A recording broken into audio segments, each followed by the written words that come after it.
I got more books this month, but never fear, I also celebrated a birthday, so that means extra books for me.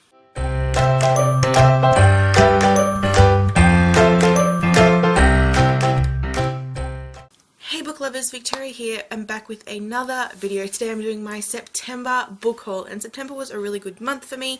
So technically I did buy quite a few books. I did buy 13. However, 6 of them are what I bought. One was sent to me by a publisher, and the other 6 I bought for my birthday. So, you know, I was given money to spend on books. So I don't think I did that bad. But anyway, let's get started, because like I said, 13 books going to take a little bit of time to get through. The first book I got this month was Trouble is a Friend of Mine by Stephanie Tromley, and I got this in my Our Crate box. I will link below to that unboxing so you can see all the other goodies I got with it.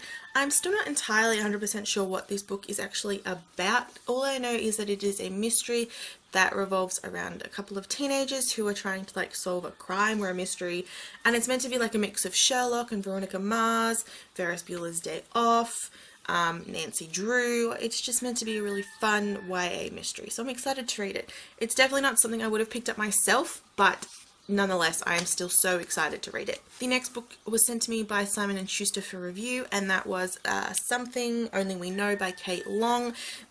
I think this is an adult novel or a new adult novel, I'm not quite sure, but it is about 2 sisters called Jen and Helen, and they both sort of have to and they're both kind of dealing with stuff, and they have to help each other, and their secrets. I'm not entirely sure exactly what this is about, but I am still excited to read it. I actually should have read it by now already, but anyway, hopefully I get to this one soon.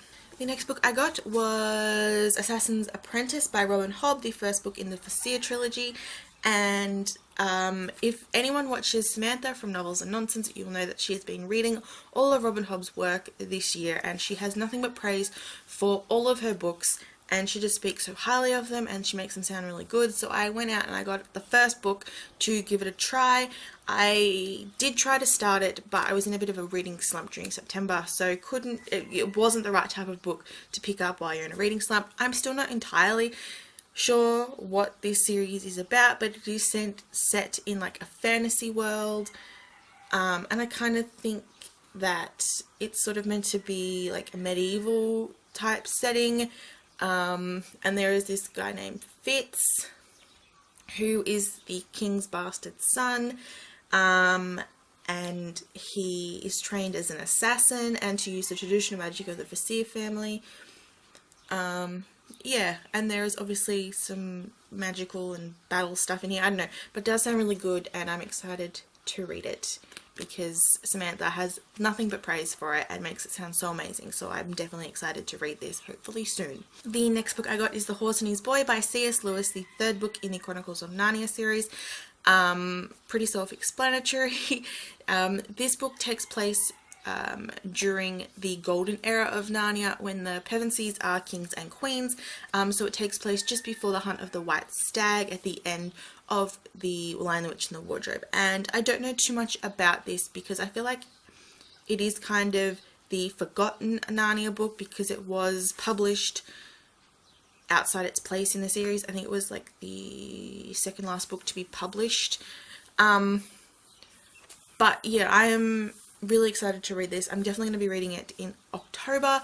I'm just excited to see what it's like. I'm really enjoying the Chronicles of Narnia series, so I'm excited. Then the next book I got was Pennies for Hitler by Jackie French, which is the companion novel to Hitler's Daughter, which I read last month.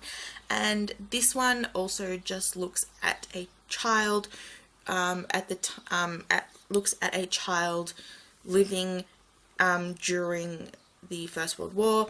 And I'm just going to read the blurb, because that is like the only way I'm going to be able to tell you guys what this is about.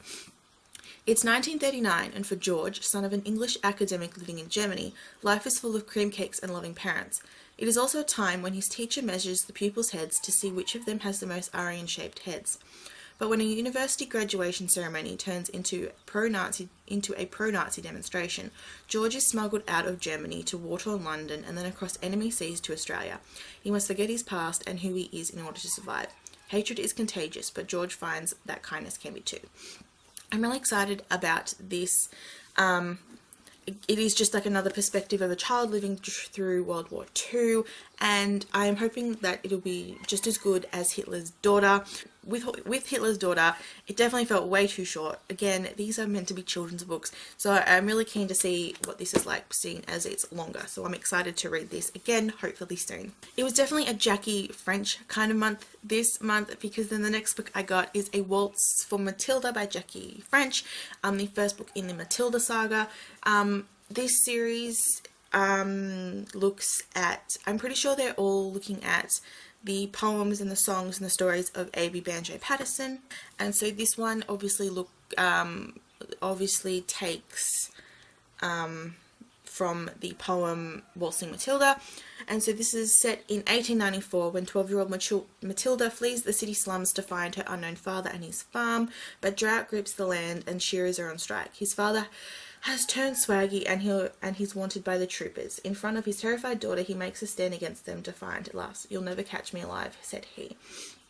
So yeah, this is just, I'm pretty sure this series just looks at kids, I think mainly girls, during like the 1800s, during the Australian, I don't know, during colonial times. I'm not entirely sure, but it definitely seems like something I'm going to be interested in. I really want to read more works set in Australia, and this is also like historical fiction, so another plus, so I'm excited. And it's nice and chunky, so hopefully that means it's going to be a really good story, because I'm really enjoying Jackie French's work. So finally, the last book I got that wasn't a birthday book was History and the Historians by John Warren, which is part of the Access to History series, and this just sort of looks at different historians over the different historical time periods. So like you've got Herodotus and Karl Marx and other people.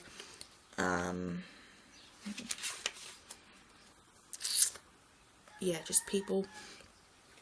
But yeah, it's just about history. Obviously, I'm studying history. I want to do something with history with my life, so I'm just thought this would be an interesting read. I have read something similar to this back in school, but this one is a little bit, I know there's a lot more information in this one, so I'm keen to just make my way through this at my own leisure. So now onto the 6 books I bought for my birthday. I turned 20 on September 20th, and I was originally going to do a separate birthday book haul, but that never happened. Anyway, so I didn't actually get any books given to me for my birthday, but I was given money by several different people, so I put that towards buying books, because what else would I have bought myself?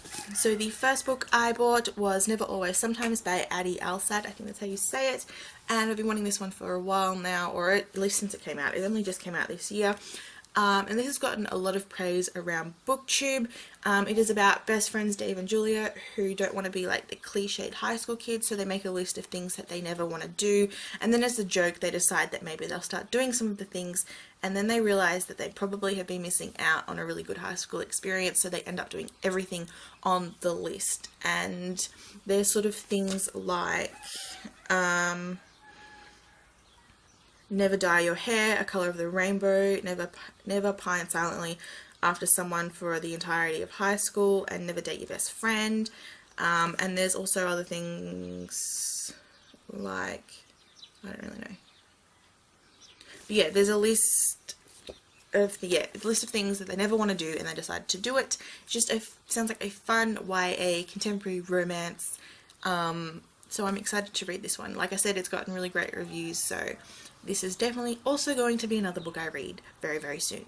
Then the next book I picked up, which I was so excited to see on the shelf, and that was Landline by Rainbow Rowell. I have been wanting this book for ages, back at the start of the year when I was reading heaps of Rainbow Rowell, and I just wanted to get all her books, but I could never get this book. It was always out of stock on like all online stockists, and even when it was in stock, it was at ridiculously high prices because there were limited stocks. So when I saw this sitting on the shelf in Target, I had to pick it up because it was cheap and it was the newer cover edition, which I really like. Now, despite me really wanting this book, I have no idea what it's about. All I know is it's Rainbow Rowell's adult novel that I feel like it's set in like the 90s or something. I don't really know, but I'm just excited to read it because I really love Rainbow Rowell's work. I'm excited. Then the next book I got is Crystal Kingdom by Amanda Hocking, the 3rd book in the Canon Chronicles, and this one completes the trilogy.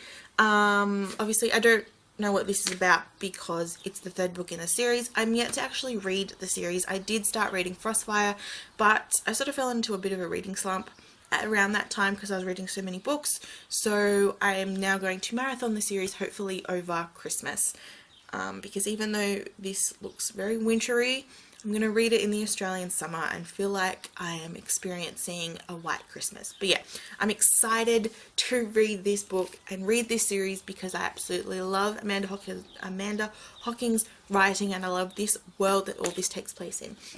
Then the next book I picked up was Between the Lines by Jodi Picoult and Samantha Van Leer, who are mother and daughter. And this one is about this girl called Delilah, who is who is obsessed with reading and rereading a particular book, and she sort of uses it to escape her own reality. And then one day she notices this guy and she starts to wonder maybe if Prince Charming can be like a real person in the world. I'm excited to read this. I've sort of been putting off picking this up because it didn't seem like something I wanted to read, because I have had a little bit of issues reading Jodi Picoult's work in the past, but this has received heaps of praise. And the companion sequel, Off the Page, came out this year, I think it was. But yeah, I'm excited just to try this out. Hopefully I'll enjoy it. Again, I picked up a Jackie French book while I was out shopping for books, and this one was A Rose for the Anzac Boys. I wasn't even expecting to pick up a Jackie French book. I was just sort of perusing the shelves, and my friend who I was out with stopped and looked at the picture books just for the fun of it, and this was sitting on the shelf next to it, so I was like, yoink.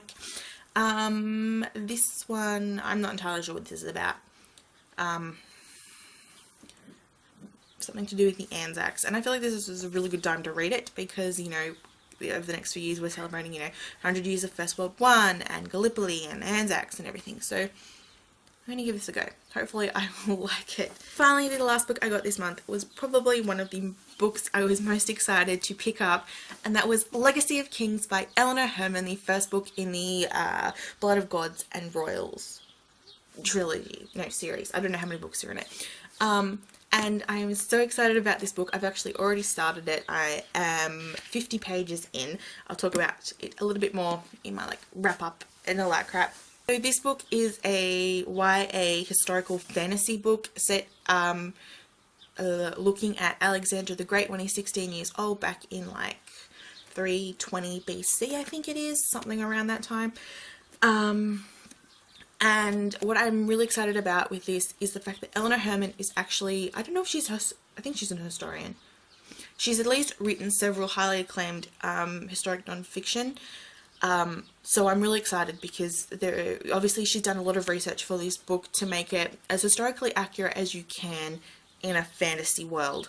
So it follows 16-year-old Alexander, who is sort of just...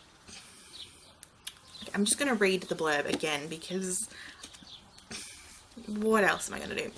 Alexander, Macedon's 16-year-old heir, is on the brink of discovering his fated role in conquering the known world, but finds himself drawn to a newcomer, Katerina.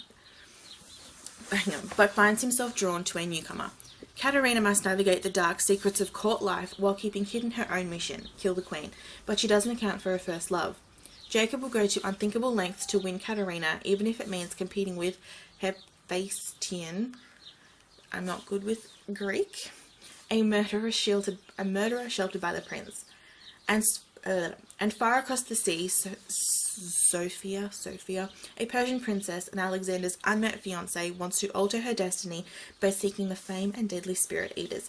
So far, you know, again, I'm only 50 pages in, but so far, Alexander, there are some weird power thingies going on that we don't really know much about, and Alexander is wanting to find the Fountain of Youth because he has a really bad scar, kind of disfigured leg, and you know, he's tried to prove in his strength, but he knows that his father sort of doesn't like that the heir of Macedon is going to be disfigured. It's not something you want in a king, so he wants to go to the Fountain of Youth to like heal himself so that he can be the strong leader that his father wants him to be. But yeah, so far I am really enjoying this book. I am so excited to keep going, and I just love this cover. I have heard that the start of the book, at least maybe for 100 pages, is a little bit slow trying to get character, world building, setting, you know, getting your place in history, but after that it's meant to pick up a little bit, so I'm so excited. I don't really know much about Alexander the Great. I have studied this kind of era in Greek history. I studied the Persian-Greco Wars in 500, around the 500 BC. So while I don't actually know much about Alexander's era, there are so far have been several references to things that I actually already know about, so I am so excited to keep going with this book. So these are all the books that I got during the month of September. I'm excited to read pretty much every single one of them. Oh. I probably don't have the time to read every single one of them in like the next 2 months when I probably really want to read them, but anyway, I'm super excited and I'm definitely going to be reading some in October. So that is it for today's video. Make sure you follow me on Twitter, Tumblr, Facebook and Instagram, where I regularly post. During October I'm also going to be doing the October book photo challenge over on Instagram, so make sure you go check that out. Also, if you like what you see, make sure you hit that subscribe button, because I try to bring out a video every week. It is going to happen. I'm going to set a rough schedule for myself so we can get some great content up on this channel. Other than that, I will see you guys very, very soon with my September wrap up and October TBR. Bye.